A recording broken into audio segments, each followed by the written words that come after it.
അസമയത്ത് ഈ പെൺകുട്ടി ഒന്നിലധികം പുരുഷന്മാരെ അസാധാരണമായ രീതിയിൽ ചുംബിക്കുകയും ആലിംഗനം ചെയ്തതായി കണ്ടു എന്നാണ് നിങ്ങൾ അന്വേഷണ സംഘത്തിന് കൊടുത്ത റിപ്പോർട്ട്, അല്ലേ? അതെ.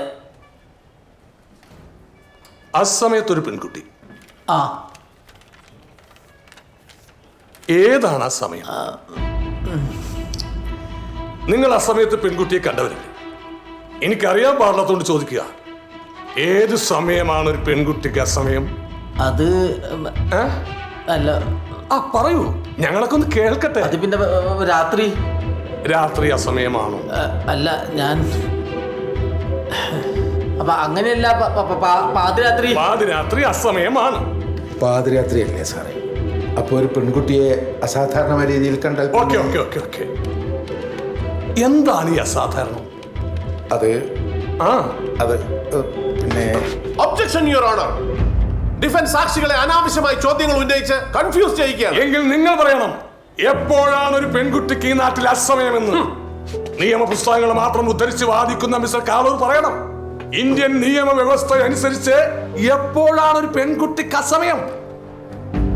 അങ്ങനെ ആണിന് മാത്രമില്ലാത്തൊരു അസമയം ഒരു പെൺകുട്ടിക്ക് മാത്രമായിട്ട് ഇവിടെ ഉണ്ടെങ്കിൽ it's an infringement of the basic rights of an Indian citizen, right to equality, article 14 of Indian constitution.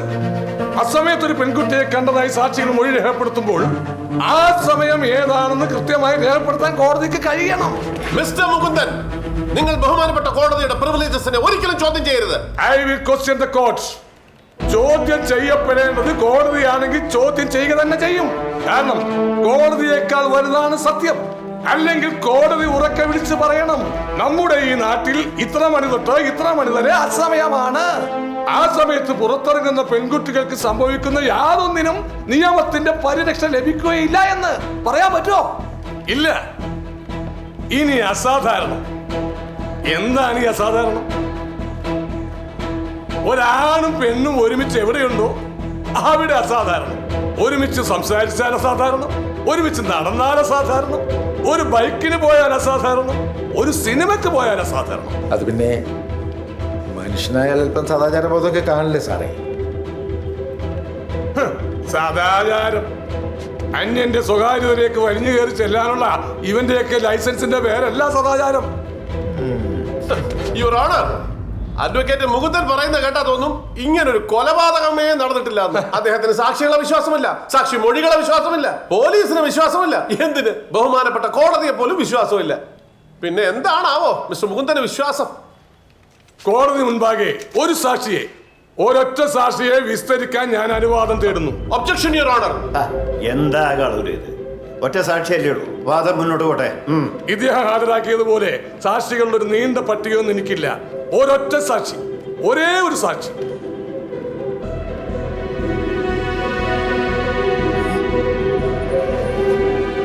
ബാക്കിയുള്ളവരെല്ലാവരും ഒന്ന് പുറത്തേക്ക് പോകണം.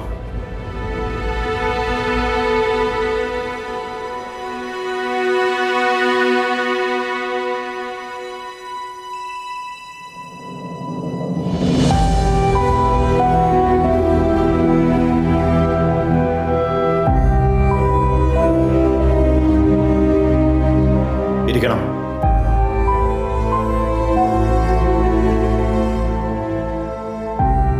നിങ്ങൾക്ക് എന്താ പറയാനുള്ളത്? ആ കുട്ടിക്ക് സംഭവിച്ചത് എനിക്കറിയാം. അന്ന് രാത്രി അവര്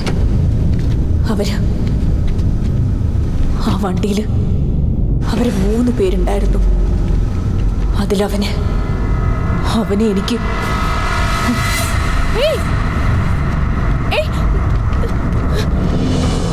മറക്കില്ല ഒരിക്കലും.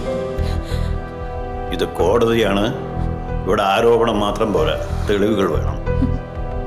നിങ്ങൾ എന്തുകൊണ്ട് എന്നിട്ട് ഈ വിവരം പോലീസിനെ അറിയിച്ചില്ല? വർഷങ്ങൾക്ക് മുൻപ് ഞാനൊരു ബ്രേക്കിംഗ് ന്യൂസ് ആയിരുന്നു വരിക. ഞാൻ ഇങ്ങനെയായിരുന്നില്ല. പക്ഷെ ഒറ്റ രാത്രി ഇന്ന് അവൾക്ക് സംഭവിച്ച പോലെ തന്നെ എനിക്ക് 3 ദിവസങ്ങൾക്കപ്പുറം ഞാനൊരു സായാഹ്ന പത്രത്തിലെ ലാസ്റ്റ് പേജ് ബോക്സ് ന്യൂസ് വാർത്തയ്ക്കപ്പുറം ഒന്നും ആകില്ലെന്നറിയാതെ ഈ കോടതിയുടെ മുന്നിൽ സത്യമായിട്ട് പറയാൻ ധൈര്യം കാണിച്ച എന്നെ കോടതിയിൽ നിന്നും നീതി ലഭിക്കില്ല എന്നാണോ നിങ്ങൾ പറഞ്ഞു വരുന്നത്?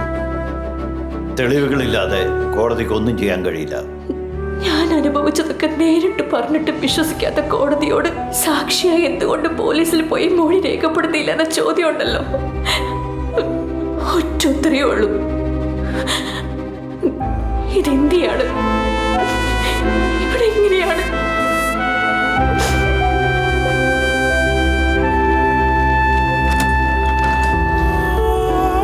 വർഷങ്ങൾക്ക് മുമ്പ് ഇതേ കോടതിയിൽ തനിക്ക് സംഭവിച്ച കാര്യങ്ങൾ അക്കമിട്ട് നിരത്തിയിട്ടും കോടതി സാക്ഷികളെ ചോദിച്ചു.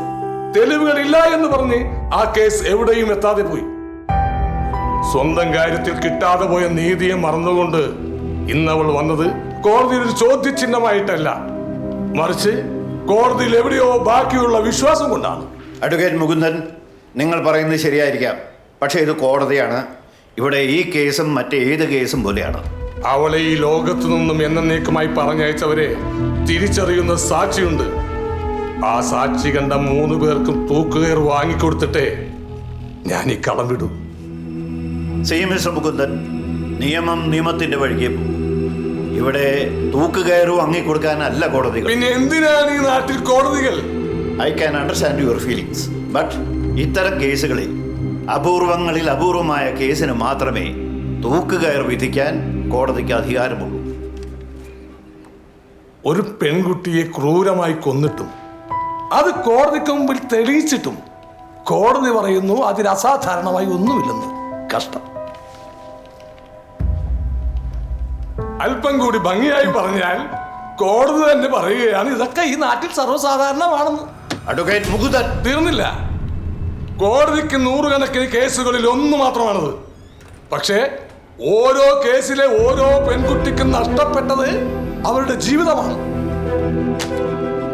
ഇനി അത് സാധാരണമാണെന്നാണ് കോടതി പറയുന്നതെങ്കിൽ I will question the court. What is rarest of rarest? hey, you are crossing the limits. You cannot question the court and for that I can enforce a code of conduct on you. അറിയില്ല your honour. കണ്ണടച്ചാൽ ഒരിക്കലും കണ്ണില്ലാത്തവന്റെ വിഷമം തിരിച്ചറിയില്ല. അവന് കണ്ണ് കാണാതാവു തന്നെ വേണം. ഇന്ത്യയിലെ ഒരു കോടതിയും ഒരു ജഡ്ജിയും സ്വന്തം മകൾക്ക് സംഭവിച്ച ഇത്തരം ഒരു കേസിന്റെ വിധി പറഞ്ഞിട്ടില്ല.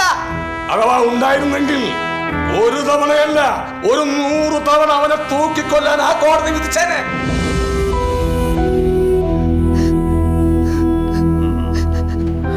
മിസ്റ്റർ മുകുന്ദൻ, നിയമം എല്ലാവർക്കും ഒരുപോലെയാണ്.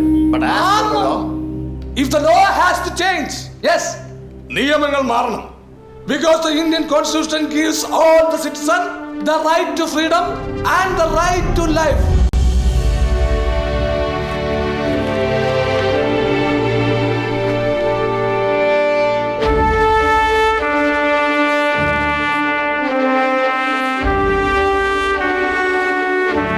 ഈ കേസുമായി ബന്ധപ്പെട്ട് വിവിധ തലങ്ങളിൽ അന്യായ ഇടപെടലുകൾ നടന്നതായി കോടതിക്ക് വ്യക്തമായിരിക്കും.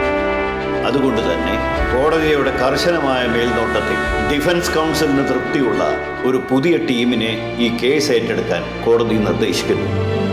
164 CRPC പ്രകാരം സാക്ഷികളുടെ മൊഴിയെടുത്ത് യഥാർത്ഥ പ്രതികൾക്കെതിരെയുള്ള വിവരങ്ങൾ കോടതിക്ക് മുമ്പാകെ നേരിട്ട് രേഖപ്പെടുത്താവുന്നതാണ്.